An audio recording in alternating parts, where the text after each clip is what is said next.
Hello! Hi అండి. ఈరోజు నేను దొండకాయ టమాటా కర్రీ చేస్తున్నాను. అందుకనే కళాయి పెట్టుకొని, ఆయిల్ పోసుకొని, అందులో ఆవాలు, జీలకర్ర, ఉల్లిపాయలు, పచ్చిమిరపకాయలు వేసి, పోపులో వేసి వేయించుతున్నాను. చాలా రోజుల తర్వాత నేను దొండకాయ కర్రీ చేస్తున్నానండి. ఈ మధ్య కాలంలో చేయలేదు. అందులోనే తాలింపులో కొంచెం అల్లం వెల్లుల్లి పేస్ట్ వేశాను. కొంచెం ఒక హాఫ్ స్పూన్ పసుపు వేశాను. వేసి పోపు వేయించుకోవాలి. ఈ బెండకాయలు, దొండకాయలు మోకాళ్ళ నొప్పులున్న వాళ్ళు తింటే మంచిదంటారండి. ఎందుకంటే అందులో జిగురు ఉంటుంది గదా!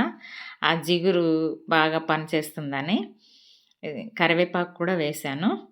వేసి కలిపేసి ఏదైతే ముందుగా దొండకాయలు, టమాటాలు కట్ చేసి పెట్టుకున్నామో అవి వేసుకోవాలండి ఇందులో.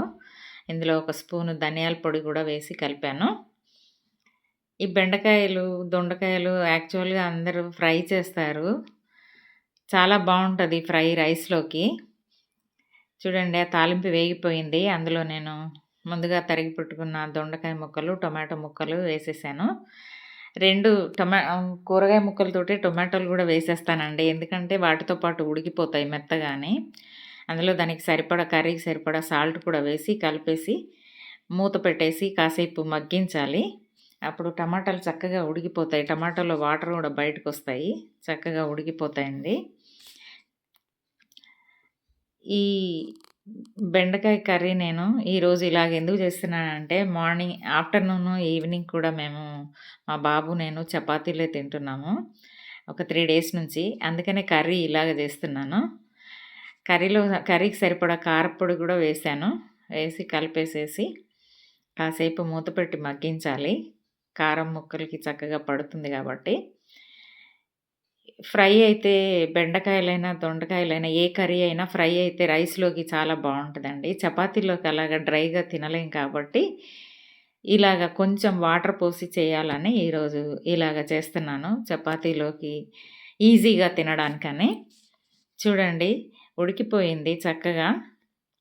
చక్కగా దగ్గర పడింది కర్రీ. ఇందులో కొంచెము వాటర్ వేస్తాను. ఒక పావు గ్లాసు వాటర్ వేసి ఉడికిస్తాను. ఉడికిస్తే చక్కగా కర్రీలాగా అవుతుంది.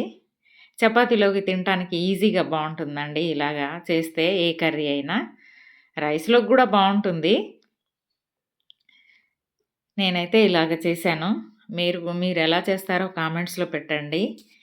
ఇందులో నేను చివరగా కొంచెము గరం మసాలా పౌడర్ గూడా వేస్తున్నాను. వేసి కలిపేసేస్తే చాలా టేస్టీగా ఉంటుందండి. గరం మసాలా పౌడర్ అదనపు టేస్ట్ వస్తుంది.